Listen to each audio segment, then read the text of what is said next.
Assalamualaikum warahmatullahi wabarakatuh. Oke, aku di sini bakalan mereview nih materi jurnalistik untuk memenuhi tugas UTS mata kuliah jurnalistik dengan dosen pengampu Bapak Abdul Nazim.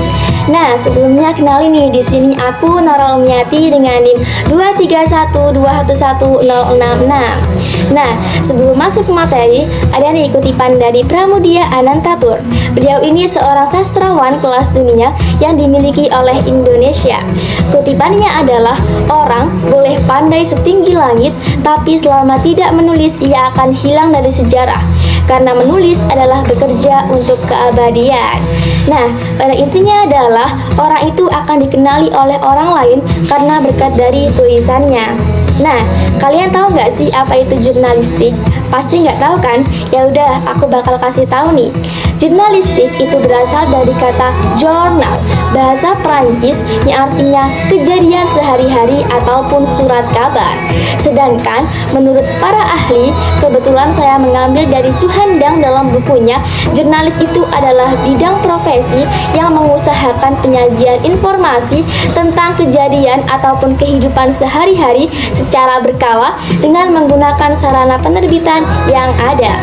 Jadi, bisa disimpulkan nih secara umum bahwa jurnalistik itu adalah kegiatan mencari, memperoleh, memiliki, menyimpan, mengolah, dan menyampaikan informasi baik dalam bentuk tulisan, suara, gambar, data, grafik, ataupun dalam bentuk lainnya dengan menggunakan media cetak, media elektronik, dan segala jenis saluran. Nah, jurnalistik itu sangat penting dimanapun dan sampai kapanpun. Kenapa?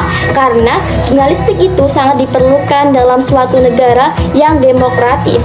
Tidak peduli perubahan yang terjadi di masa depan, baik sosial, ekonomi, politik, ataupun yang lainnya.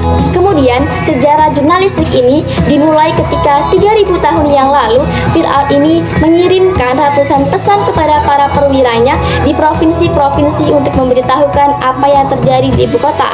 Nah, kemudian ini disebut sebagai informasi jurnalistik.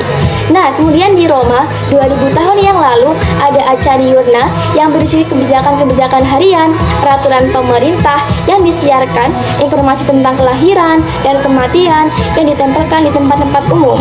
Nah, kemudian di abad pertengahan di Eropa, berita itu ditulis tangan sebagai informasi yang penting bagi para usahawan. Selanjutnya, kita beralih ke kaidah tata bahasa jurnalis. Yang pertama adalah bahasa jurnalis mengedepankan ekonomi kata, kalimat, namun harus mudah dimengerti oleh halayak. Nah, jadi bahasanya adalah lugas, to the point, singkat, namun kaya akan makna dan data. Yang kedua adalah demokratis dan populis. Disebut sebagai demokratis karena dalam bahasa jurnalis itu tidak mengenal istilah pangkat, tingkat, dan kasta.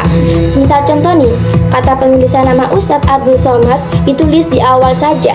Untuk penulisan seterusnya ditulis nama saja, yaitu Abdul Somad.